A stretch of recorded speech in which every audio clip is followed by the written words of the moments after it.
is Ez. I'm the current chair of Mac ACM.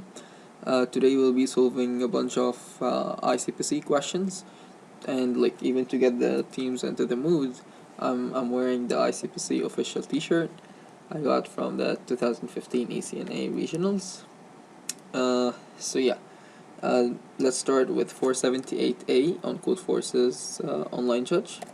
The reason why I like Codeforces.com is because it's one of the oldest online judges out there on the web, and people like Petr, Tourist, and Israk are active users on it. These guys are basically on the top of the game, so that's a proof that the site is actually one of the best. So let's start with 478A. Because the question has an A, it means it's one of the easiest in the set of questions, and I guess J is the most difficult, if I'm not wrong. Okay, I guess it's J. Yeah, it's J. Please pause the video, try to read the question and understand it. In a nutshell, basically it's a kind of a game where everyone starts with B coins, and during the game each player randomly passes a coin to another player until they're out of coins, and our task is basically to write a simple program that would be given the number of coins each player ended up with after they finished their game, and we should be able to determine the number B. The inputs would be 5 integers. They'll be ranging from 0 to 100, and we should output -1 in case of an error, and B in case if it's found. Okay, we have 2 examples, and even the first example is further explained. Okay, it makes sense. I guess it's kind of clear right now, and I'll just start to code it right away. I'll use IDE1. It's called IDE1, I guess. I'll be writing my code in C++. You can code in whatever language you may like. You can use C or Java, but I actually prefer C++. So yeah, we had 5 integers ranging from 0 to 100. So I'll just name them x2, x3, x4, and x5. I'll cin them.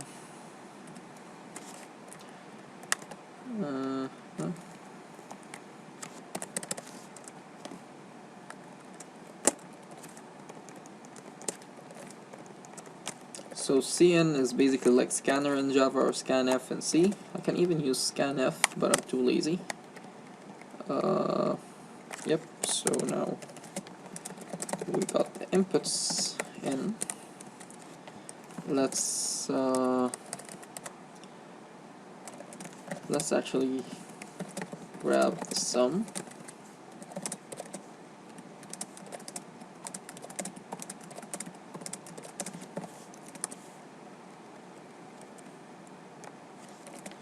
So the way I want to solve this is basically, if we got the sum, we can divide it by 5, and then we know how many coins that they all start with.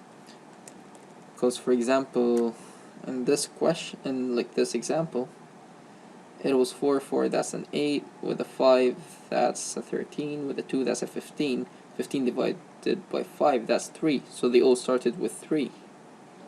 And the 4th player gave out 3 times a coin to other players, so he ended up with a 0. So I think that if we did total divided by 5, we may actually get the correct answer.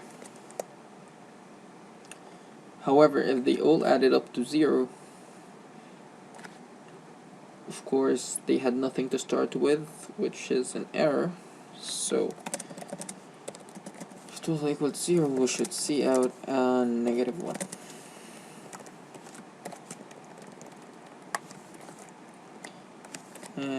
else if as you can see here, it's 21, and 21 is not divisible by 5, so this means that they didn't start with the same number, which means that the question is faulty. So there's an error with the statement. So if total 5 is equal to 0, that's it. Else, yep. So didn't have anything.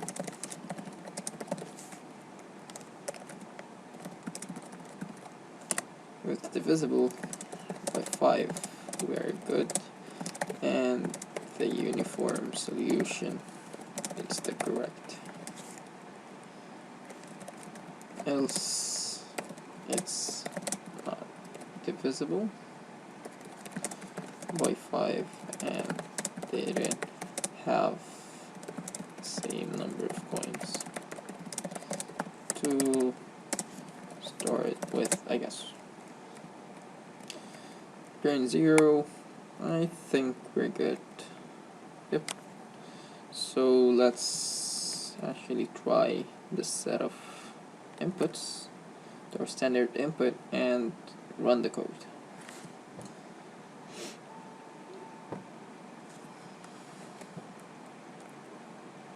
Ouch.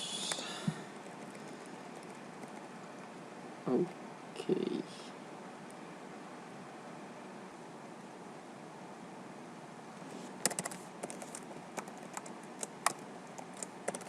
I'm sorry. That was total failure. Okay.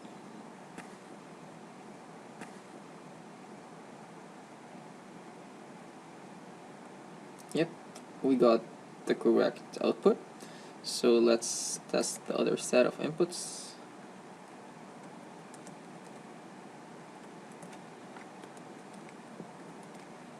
And run it. We are expecting a 3. Yep, I guess we are actually good. So let's submit the code.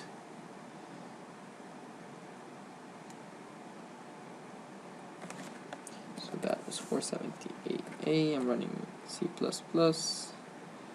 And yep, let's submit it.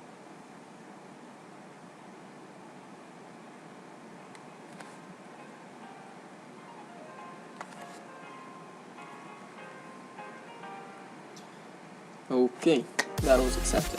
Great. If you have any questions, please ask them in the comments. If you want me to solve a certain question, please give me the link. So either send it to like the Facebook page, email it, or just leave it in a comment below. If you like the video, please give it a thumbs up. If you want to see more videos by other contributors and me, please subscribe to the channel. We'll be posting videos weekly.